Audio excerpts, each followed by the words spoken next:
Hi, everyone. Sorry about the late start for today's briefing. We are in war and things of emergency natures come up and unfortunately delay us a little bit, but we are here and we're going to do our best with the time, of course, that we have. Of course, many of you know, but it's always good to review that this webinar, this briefing is brought to you by the Israel Defense and Security Forum, IDSF. In Hebrew, our name is a Bitronistim. IDSF is the leading Israeli organization advocating for strong national security-oriented policies to guide the state of Israel. We are a movement of more than 20,000 people, including many, many reserve officers and operators from all branches of the Israel Defense Establishment. And of course, during this time of war, many of our officers are activated and heavily engaged in this war. Hence, sometimes the late starts and the lack of coordination that we can always have. We're going to begin with my good friend Danny Seaman, who's going to provide a bit of an update while we're still waiting for General Amir Avivi to join the call. Danny, please. Well, since I passed the age of military service, I'm a bit more available, albeit last minute. I'm trying to think of if Amir gets on, I don't want to touch on the military things. We can maybe I'll touch a little on the political aspects and things that you see in the media. Blinken is here, the American Secretary of State. There's a lot going on in the media, a lot of reports coming out. I think that people have to realize that what you hear in the media is not always what's happening on the ground. Obviously, the Americans have their positions and their ideas of what they want, but they are listening to what Israel has to say, and the government of Israel is considerate of the United States, but at the same time, they're doing what the Israeli public want them to do. We may elaborate on that a little more, but I see that we have Amir on board here, so I think it's more important to get the military update, so I'll step aside and let Amir do his thing. Thank you very much, Danny. Hello, everybody. I want to talk a bit about, I visited the Gaza Strip yesterday, and I looked at really what's going on with all the forces all around. At the moment, there are, I don't want to say the exact number, but more than 10 brigades that are operating inside Gaza. Most of them are attacking in Khan Yunis, and when I looked at in the war room at the digital map, you can see they are everywhere, all around, inside, closing on the leadership of Hamas, and looking for the hostages. So I think that things in this sense are proceeding well in this area. At the same time, we have brigades that are attacking the central camps in Gaza. Every day they find rocket launchers, they destroy terrorists and infrastructure.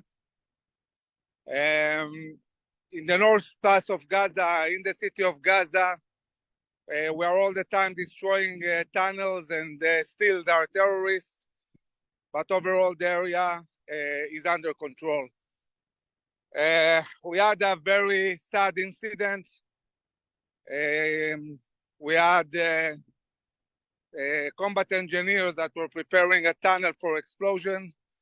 There was a tank that was securing them, and he saw some terrorists and shot.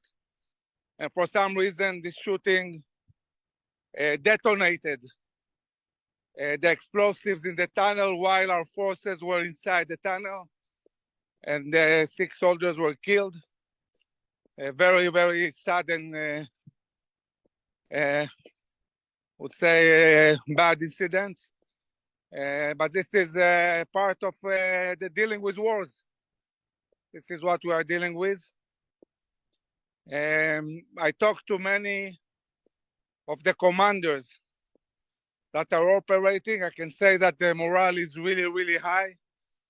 They feel that they are successful in the combat, and as they are moving forward, that they managed to really kill many terrorists.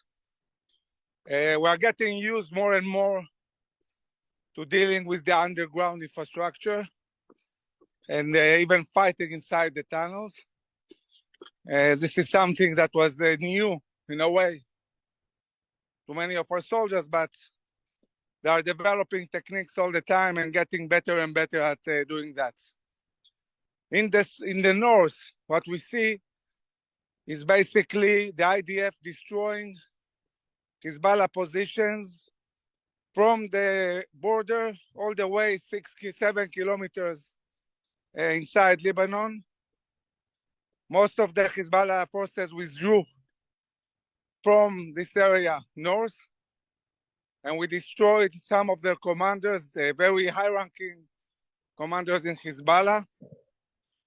At the same time, Hezbollah is continuing to shoot. They managed to hit one of our alert bases in Meron Mountain, but didn't do too much damage. And the IDF is continuing to operate. Overall, we are now releasing some of the reserve units. There are reservists who have been in fighting 90 days. They need to go home. They need to go to their jobs and families. And they know that probably in a month or 2 or 3, they will be called again for service in order to continue the operations. So we are talking about a long war.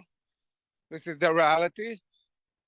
But it's moving forward, and every day,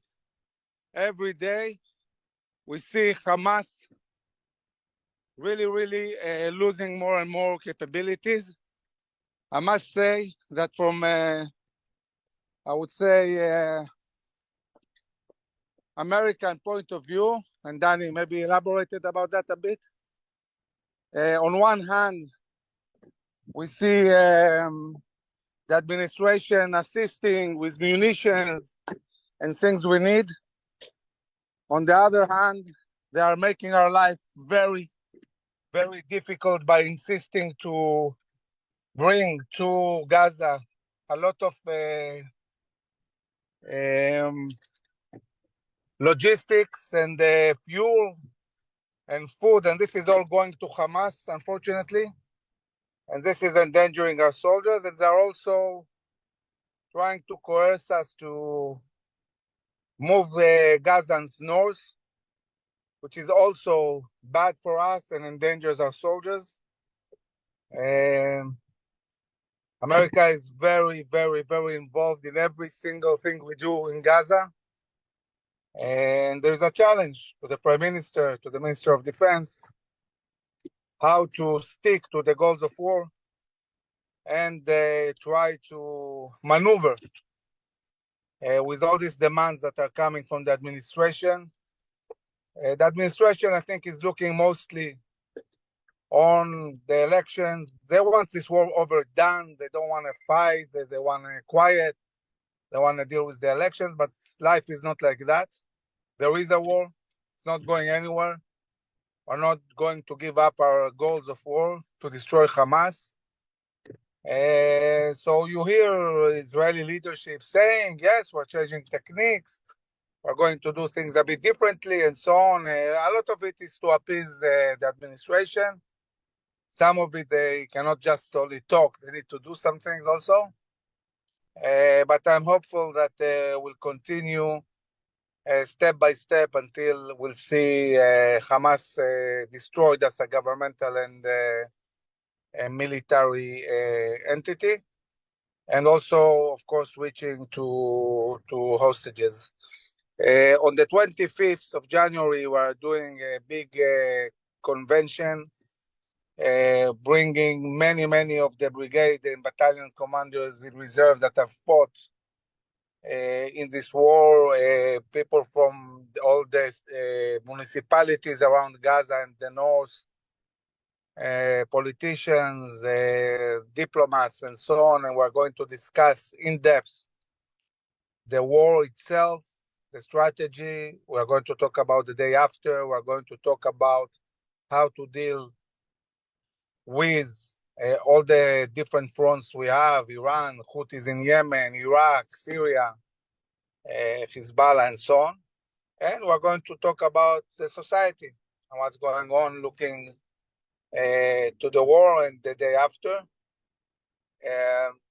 I can say that from IDSF point of view, there is many people who are joining the organization. We get many requests for briefings and meetings and events around Israel. People really want to know what's going on. And of course, we are very busy on media and the social media, trying to really strengthen the society, explain things, and of course assist the government in understanding what's the right thing to do. Moshe, I'd happy to answer questions. So please. Yes, thank you, General. So first of all, thank you to all of our viewers who submitted questions. We get countless questions, and I try as much as I can to cover them, to reach them. So if we don't get to your question today, stay tuned, keep coming to our briefings, and we'll discuss all of these issues. So General, the other day we had Maurice Hirsch on the briefing, and he expressed his disappointment about the lack of international support, meaning when you look beyond the US, there's so much the international community could have done when seeing the horrors of what Hamas did in Israel, and they just failed to do so. I'm wondering if you share that sentiment with Maurice in terms of the lack of international support, and also on the ground in terms of operations of the IDF. Are there limitations? Is the IDF being affected by the lack of international support? So I think that usually when you see lack of support, it comes usually from international entities, like let's say European Union, UN, organizations like that. But when you talk about bilateral relations, we have many good friends who support us and see a lot of things we do eye to eye. So I myself am a big believer on bilateral relations and not all these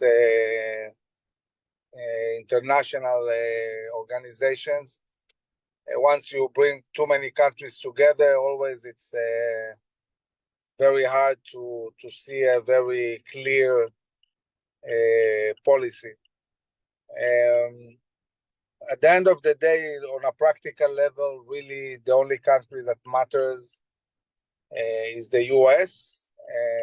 And I must say that, as I said, there are two ways to look at it. On one hand, yes, we're getting support and munitions and so on. On the other hand, I think that the world view is really wrong.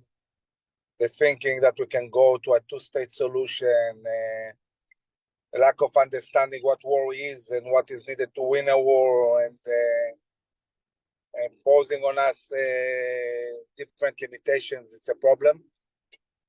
On the ground, we're not taking any risk with our soldiers. Everywhere we fight fiercely, and they give the soldiers everything they need to achieve their missions. And this will continue until we destroy Hamas. Is there a concern of an increase in activity in Judea and Samaria right now? So we've seen in the last week an increase in terror attacks in Judea and Samaria. The army is still operating and apprehending terrorists every day in the different cities, but they managed to carry out some attacks, even killing Israeli Arabs in the area of Binyamin. I cannot say that there is something dramatic or a huge change in the situation, but definitely when we go in, we still see a lot of terror. We saw it in Jenin with an improvised explosive device that was exploded under a border patrol vehicle, killing one of our soldiers. So there are capabilities, and we need to continue operating every day to foil these attacks. And we spoke in the past about the vulnerabilities on the Jordan border. Does that continue to be an issue? Threats coming in from Jordan or potentially? So I think the rhetorics in Jordan are terrible. And there is a lot of support for Hamas, and we see it in the Jordanian parliament. We might face local terror attacks. We haven't seen one yet, but there is readiness also along the Jordan Valley. Overall, the coordination with the Jordanian army is good, but definitely we have to keep our eyes open and follow what's going on in this border. And then in terms of Hezbollah in the north, is there this anticipation that they're just planning attacks right now? They're planning a big attack, or is Israel very much on the offensive and we're not worried about them infiltrating Israel? Again, Moshe, sorry? Hezbollah, can you give a little more detail on what is happening with Hezbollah? Are we purely on the offensive? Yeah. So I think that we have to be very alert. It's not really clear exactly what their intentions are. Some people say, yes, they are deterred, they don't want war. I'm not sure that this is the case. They're shooting and shooting a lot. And we are shooting also. But eventually, I think that what will define what will happen is us. And we cannot live with Hezbollah on our borders. We need Hezbollah out. And it's going to happen either in a military way with a full-scale war against Hezbollah, or the ability to pass resolution, to really get Hezbollah to adhere to Resolution 1701. In order to do so, we need American leadership. Being willing to pose a military threat is going to be very, very hard to avoid war in Lebanon. Yes, there were some concerns that Israel was lacking heavy munitions. Is that still an issue right now? You never have enough.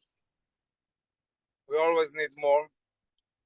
And it's a struggle. It's an everyday struggle to really produce or get all the munitions we need. And to a certain extent, it's of course also affecting decisions when it comes to how to operate and where to operate and so on.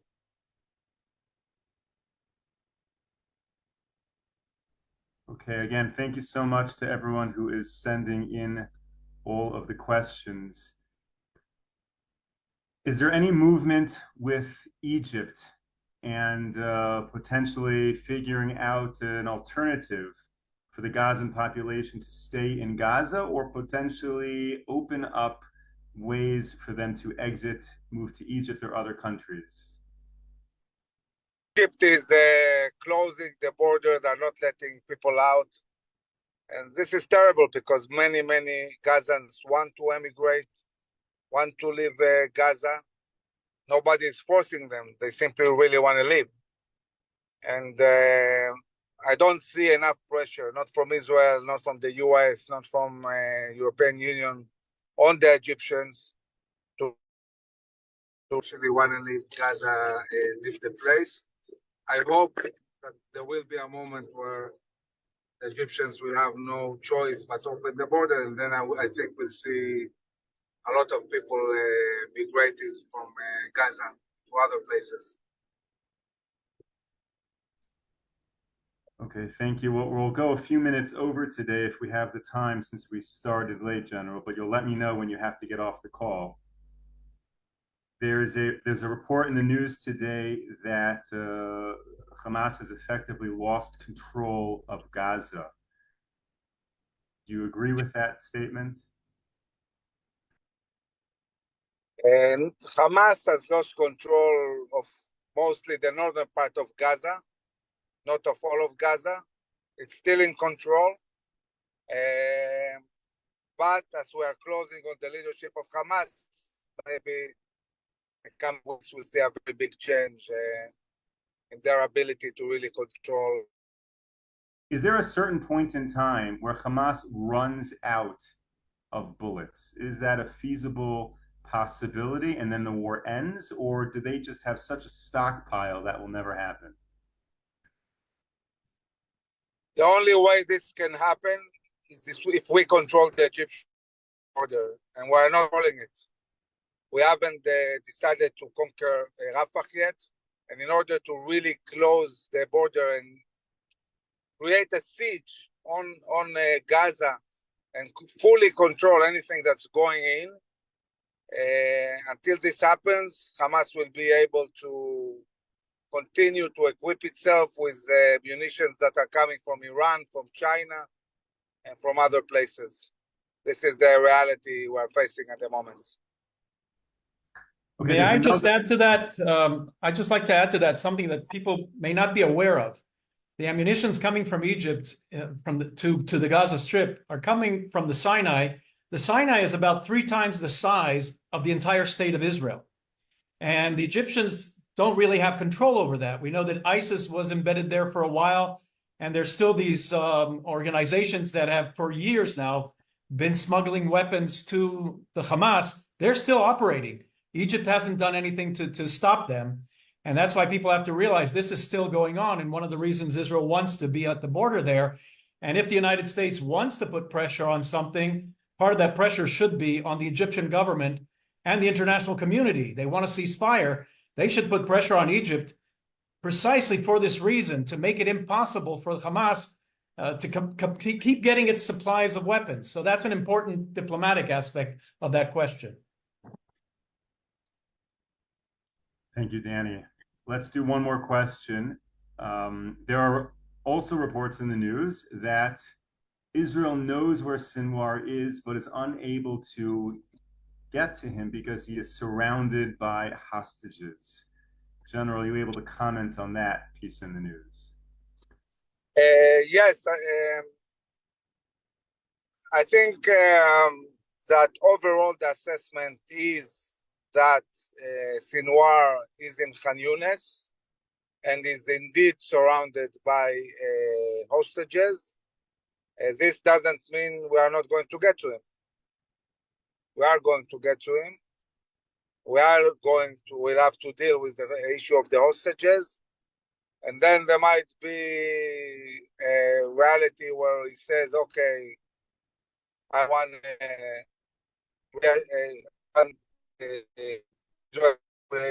that I will be able to give you. Maybe we'll try to fight. We'll see. We'll see what happens. It's going to be complicated. It's not clear. Thank you. Final question for the day, and thank you to all of our viewers for tuning in. Final question is, General, you mentioned that we have a big conference coming up. We've been doing these briefings online for a good number of months now. If any of our US or Canadian or UK worldwide followers want to come to Israel and attend that conference, is that an option, or it's only for military personnel here in Israel? No, we just need to be notified and organize it. Anybody who wants to come to Israel, especially for the conference, are invited. Amazing. You heard that straight from the General. If anyone is interested in attending this conference in Israel, it's in Hebrew, but we will, of course, have live translation with headsets. If anyone is interested in joining, please shoot me an email. We can discuss details. We'll have all the leadership of the organization. We'll have many of the brigade and battalion commanders. We'll have the leading politicians and diplomats. It's going to be a very, very impressive event, and it's going to be live on Ynet. And of course, there will be a lot of media. Fantastic. Brigadier General Amir Avivi. So on the 25th of January. Yeah, we're going to get the info out. Don't worry, everyone writing in the chat, we'll get the info out. Thank you, everyone, for joining us. Stay safe, stay strong, take care. We'll see you again tomorrow, 10 a.m. Eastern Time.